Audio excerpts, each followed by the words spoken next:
Hello everybody, welcome back to another Botania tutorial.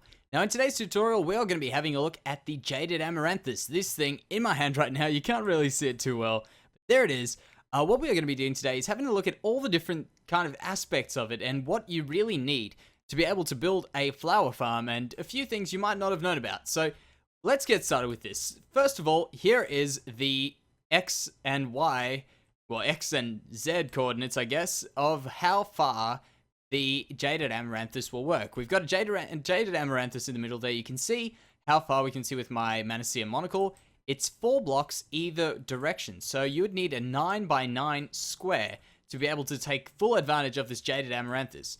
Also, here are a few blocks that it will work on.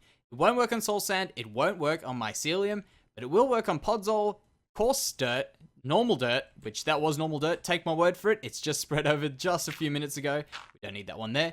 Also, on the botanical add-ons dirt, it will grow, so that's the Bifrost, and that is the purple or magenta, I think it was.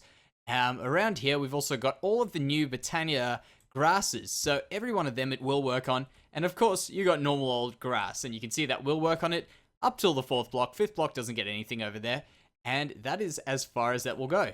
Now we can have a look at the vertical range of this. So you can see I've laid out a full run of Jaded Amaranthuses down that way there. And the reason for that is we can see just how far that will work. We know that it won't be able to go more than 4 blocks in any direction, so we may as well just place them along there. That will make sense. Just think about it if it doesn't really make sense, but it definitely does. So we can see how far down it will go. So you can see the block, we've got the block over there, the Jaded Amaranthus, and 2 blocks it will work on, and it's raining for us, so we'll fix that up. So there we go, that's as far down as it'll go. It won't grow on that block there, so that is our bottommost block right there. Then on the top, it can go a bit further actually on the top, so we've got 1, 2, 3, 4, and 5 blocks above it, including the block, I guess. Well, actually, no, it's not including the block. But yeah, this kind of is a bit different. So if you wanted to build yourself the most kind of space per Jaded Amaranthus, you would want to go 1, 2, 3, and 4. You won't be able to build a 5th layer because if you did, this one over here would be on top of that one. And it goes the same. Say, for instance, you wanted to do it that way, you would only be able to do 4 per Jaded Amaranthus. So that seems to be the kind of most efficient way of doing that. Another thing with Jaded Amaranthuses is they have actually got the ability to be stacked and not waste mana. So we'll test it out over here, just how much a mana pool of mana, obviously, a diluted mana pool will get us in terms of flowers. So we'll place down one of these, and while this goes, I'll quickly explain to you what I was about to say.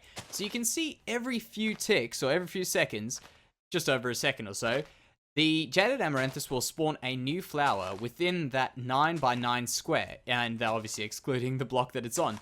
What that means is that if you had 2 of those, you could have 2 Jaded Amaranthuses working concurrently, so we could do that. And I think that might just be out of mana soon, but oh no, it's still going. And they can just keep going and going, creating more and more flowers a bit quicker.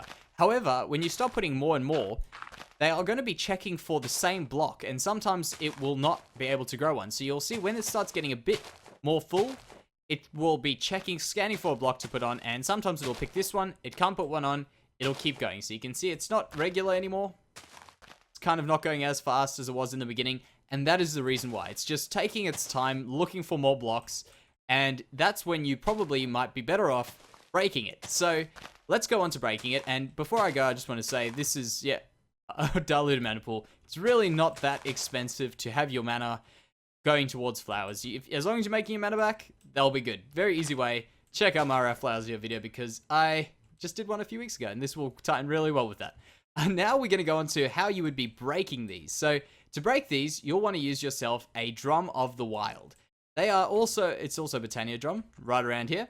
And there's a few cool things about that. So what happens is when this drum gets a mana burst hitting it, it will break 32 flowers. And we'll test that out now, but it'll break 32 flowers at random within a 12, well actually it's a 25 by 25 square, or 12 blocks in either direction. So you'll see we've got all these flowers here, and I've kind of just laid them out just to see how it looks. Kind of looks a little bit pretty. So all that, you can see all the kind of heights and stuff change. But yeah, what we're going to be doing is we're going to be shooting this mana blaster, which we'll need a mana tablet for, so we'll just quickly grab one of those out. Go mana tablet, and then we should be able to fire this. So we've got that there, and we'll see just how far that goes. Now, bear in mind, I've done this 13 blocks out, so that black flower over there is actually the 13th one. So we'll shoot that. You'll see that when we shoot, we'll just keep shooting, and eventually, more and more flowers should be breaking. And it's kind of messing up my sound just a little bit, but there we go. You can see all of those flowers, except the black ones, have been broken.